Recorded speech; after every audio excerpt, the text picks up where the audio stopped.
Kibaki was the greatest president we ever had. 5 reasons why. We've never had a president who was as humble as Emilio Mwai Kibaki was. Many African presidents, Mwai Kibaki did not want development projects named after him. For example, Thika Superhighway, we can easily rename it Emilio Mwai Kibaki Highway. But he did not want that. For the Isiolo Marsabit Moyale Road, which was under his tenure, a major development, right? He did not want that renamed after him. And even after he left office, he did not want projects such like Othaya Hospital named after him. This was a truly humble president. In contrast, we have leaders such as the former Prime Minister Raila Odinga. He already has a road named after him even before he gains power. So can you imagine what would happen after he gains power?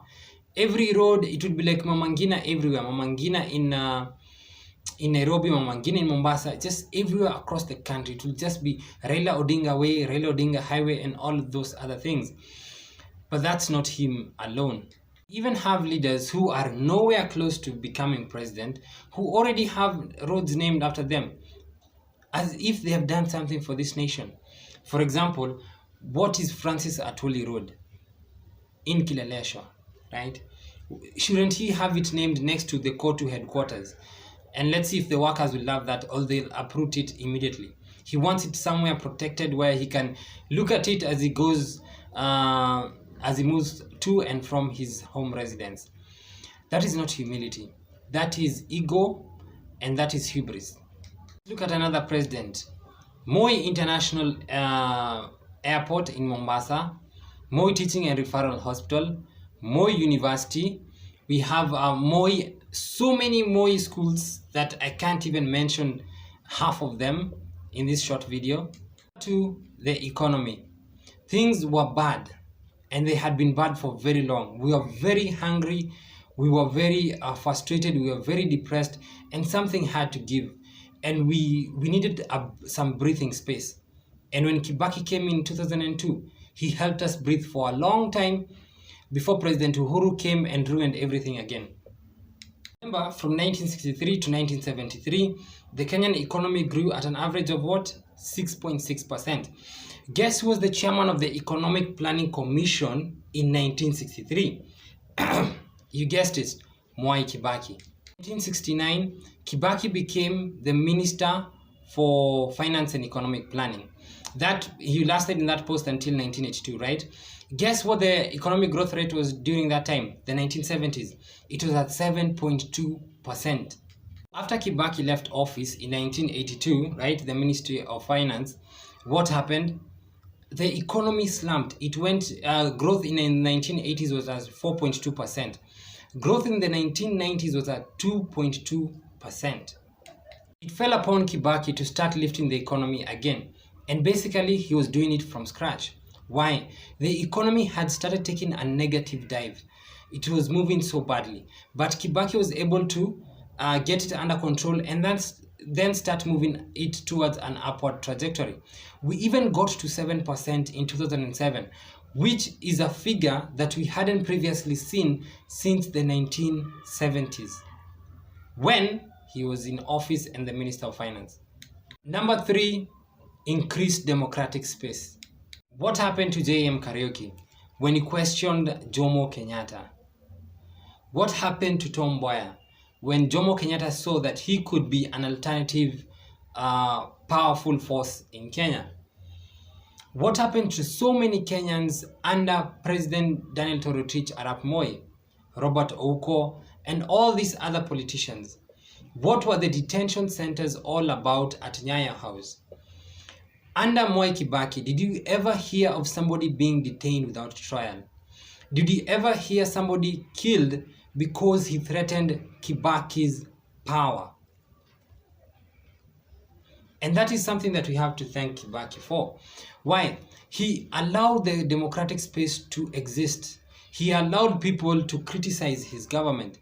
He allowed people to take political steps against his government without the threat of murder, the threat of disappearances, or the threat of detention. He was, as a leader should be, somebody who's willing to take criticism. And that is something that we might not see today. Today, if you criticize somebody's mother, you'll be arrested tomorrow. If you don't toe the party line tomorrow, Kenya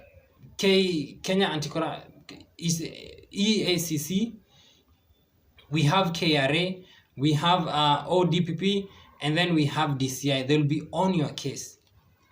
So there's a death of the democratic space after Kibaki left office. And so we should appreciate him for that, because out of all the leaders that we've ever had, Kibaki is the only one who was never vindictive against his political opponents or against people who spoke what they thought, even if their thoughts were against him. Number 4, research-oriented infrastructure. Why is it that we could feel the impact of Thika Superhighway and we could celebrate it even up to today without needing a portal to do so? The reason is simple. It was research-oriented.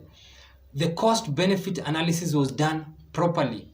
In contrast, nobody can feel the real impact of the SGR in terms of goods delivery, in terms of reduction in prices. People are actually, we were being forced to use it. Especially the truckers, the people who transport goods, they were being forced to use it as opposed to using it because it is useful, right? We have other projects. We have the railway built into, let's say, nowhere. We have a bridge built next to the ferries in Mombasa that people are not using or do not want to use. Why? They've built it so far away that people prefer the ferries, which are more dangerous to that. Research-oriented infrastructure is very important so that the benefit far outweighs the cost of that thing. And that also includes the expressway, right? Everything that we should do that was done under Kibaki. From what I remember, Kipra used to do a lot of research on it. The African Economic Research Consortium used to do a lot of research on it before that project came into life. And that used to save us a lot of cost in terms of opportunity cost. And the cost, as always, the benefit far outweighed the cost. And that's why you could feel that impact. Number 5, a foundation for future generations. That is what Kibaki left. Not only in terms of infrastructure, but how you build infrastructure through research, do the cost-benefit analysis. Kibaki left documentation to give us a path towards prosperity, and that was Vision 2030. Our job was to look at it and audit it. What are the best ways of tweaking it so that it can work for us or work better? Instead, we have destroyed that, and now we are moving into big 4 things that last only for 4 years or 3 years. Basically, just useless projects where people can do entrepreneurship and earn a lot of money. We have left nothing for the next generation, right? What did President Moi leave for us as a document that we can use? What did Jomo Kenyatta leave for us as a document that we can use? And that is why Kibaki was one of the greatest, because he left something that we could do in the future. Look at the democratic space. That's how countries are supposed to operate. And that is the foundation that Kibaki left for us. But after he left, what happened? The use of state organs to oppress the people who are against you. The use of state organs to force constitutional changes on the people through BBI. The use of constitutional organs to promote a coalition of thieves known as Azimio la Umoja. The foundations that Kibaki left for us are some things that we can use. He wasn't perfect, by the way. He did many things wrong. And many things went wrong during his time. But he left some foundations that we can use to grow. But these other presidents, they are leaving nothing. And one is trying to go for a 3rd term, instead of leaving something for the rest of us to follow, for other leaders to grow.